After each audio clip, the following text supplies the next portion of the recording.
I guess here's where I should go into Mark's background a little bit. That I had known him for like 3 years at that time. His shoulder was messed up. I knew him. He had a bunch of surgeries, but the time that I knew him, he had at least two or three. He had a stainless steel screw put in that he got drunk and ripped out within a week. It was just really messed up. I mean, if he put his arm down to his side, he couldn't raise it up like more than 8 inches off his side. I mean, he couldn't reach his butt. He couldn't reach his head. I mean, it was really messed up. And he wasn't working. Actually, I didn't have a job at the time either, but he wasn't working. He couldn't work, and he was waiting on a settlement from insurance or workers' comp or something. And we were going to take that money and we were going to move to Belize. And that was our plan. So I was. Oh, well, let me go a little bit of history on Mark. Mark grew up in Wisconsin. Um, I think his some of his family was partially Mormon, but his mom was into witchcraft, and she would summon demon spirits. And he actually remembers seeing these demons, like they were kids. They looked like kids, but they would like taunt him and stuff. He drank some cow's milk one time that had some kind of, supposedly he's like one out of 50 million people that would have a reaction to whatever it was that was in this milk, and it sent him into shock or whatever, and he had a fever, one of those really high temperature fevers, 114, 116, something crazy like that. And he was in the hospital, and he said that he remembered being out of his body. He came out of his body, and he remembers walking around the hospital playing with some kids. He remembered the doctor came in, took his mom out in the hall, down the stairs, and across the street. He followed him. He followed him all the way across the street into another building, into the doctor's office. And he was in the room when the doctor told his mom that he's probably not going to make it, and if he did, he was going to be a vegetable. And the family breaks down or whatever. And he remembers he goes back, and at some point, I think a hole opened up in the ceiling or something, and an angel came in and said, come with me.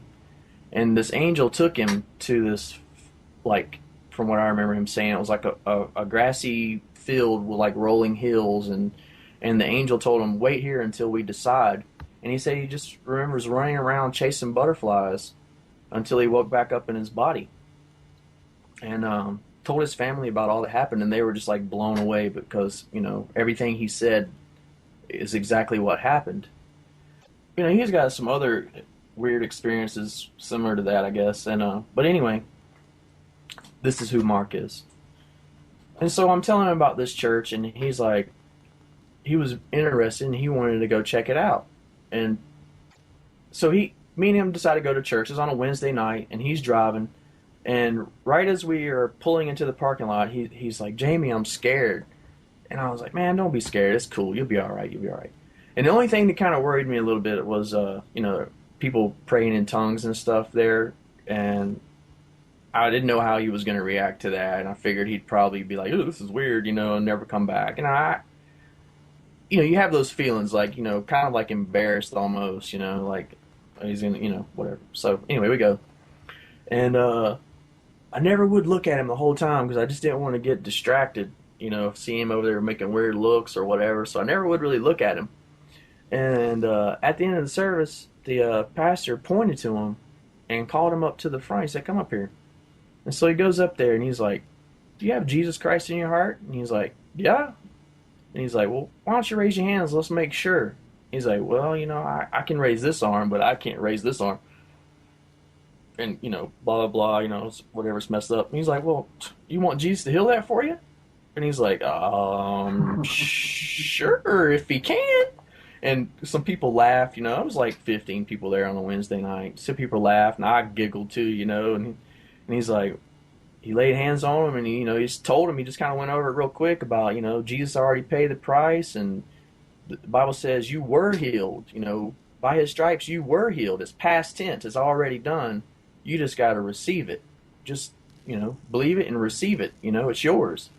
that was in the service, and we're walking out, and my friend, he's all like giggly and happy, and I could tell he really got a lot out of the message. He's like, "Wow, that was awesome, that was great," and we get in the truck and we drive. We stop to get something to drink at a convenience store. We're talking about it or whatever, and we're getting back in the truck. I remember he's on the other side, I'm on this side, and I'm like, well, how's your shoulder? And he goes to lift his arm. He's like, oh, I guess I didn't have enough faith. I'm like, yeah, we didn't really know about having a measure of faith and what that meant, and we're like, okay, whatever, because I didn't really expect anything to happen, and so we go, we make another stop before we get home at the grocery store, and we're walking through the parking lot, and he's like, man, I don't know what he did to me, but I got a tingling going all through me. And I just remembered my tingling sensation that I had that night, and I believed God. I was like, yeah, okay, yeah. And he said it like two or three more times in the grocery store. I remember that. And then we went home, and then it was the next morning. Like I said, neither one of us had a job. And it was probably like 9 o'clock in the morning, something like 9:30. And I remember I was watching TBN. I'm sitting in front of the TV, like you're real close to the TV, and he's on the couch, like to my left. And I'm just like looking at the TV, and he's like, Jamie, look. And I turn and look, and he had his arm above his head, and he had his shirt off, so I could see the scar, and he's got tears coming out of his face, and he's like, it doesn't even hurt, and he's waving it around. He's like, it doesn't even hurt. It doesn't even hurt. I'm like, what?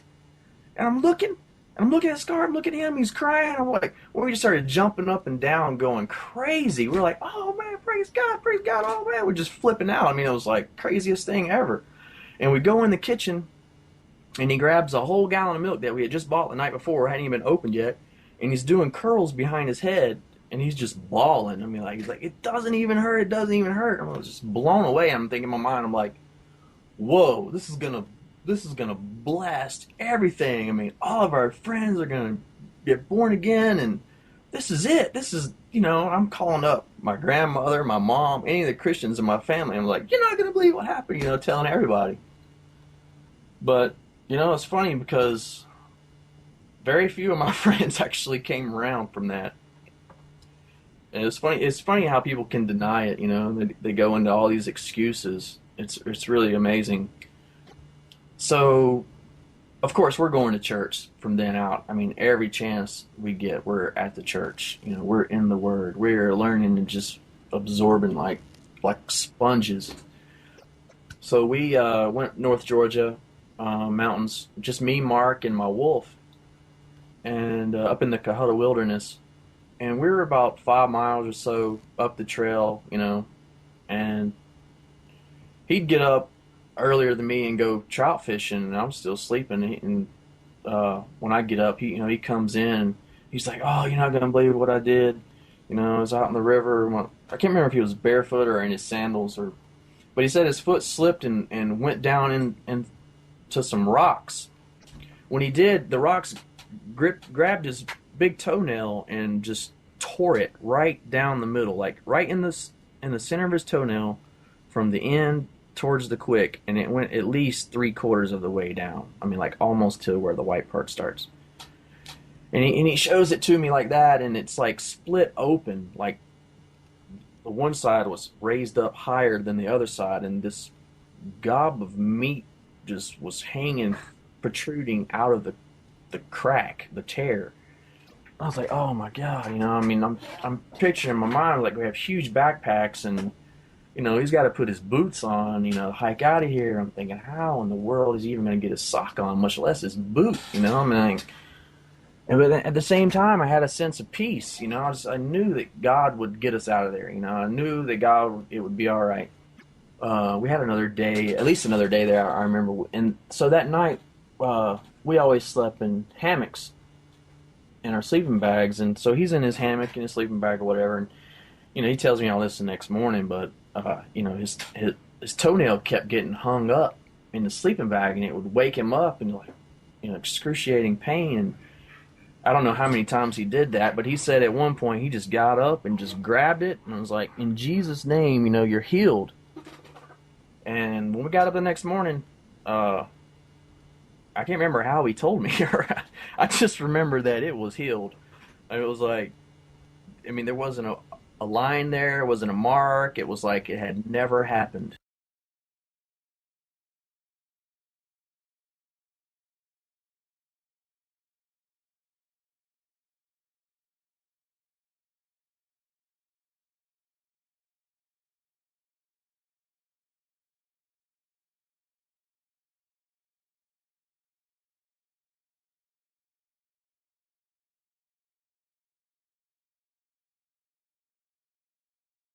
I mean, if he put his arm down to his side, he couldn't raise it up like more than 8 inches off his side. I mean, he couldn't reach his butt, he couldn't reach his head. I mean, it was really messed up. And we were going to move to Belize, and that was our plan. So I was. Oh, well, let me go a little bit of history on Mark. Mark grew up in Wisconsin. I guess here's where I should go into Mark's background a little bit. That I had known him for like 3 years at that time. His shoulder was messed up. I knew him. He had a bunch of surgeries, but the time that I knew him, he had at least two or three. He had a stainless steel screw put in that he got drunk and ripped out within a week. It was just really messed up, and he wasn't working. Actually, I didn't have a job at the time either, but he wasn't working. He couldn't work, and he was waiting on a settlement from insurance or workers' comp or something. And we were going to take that money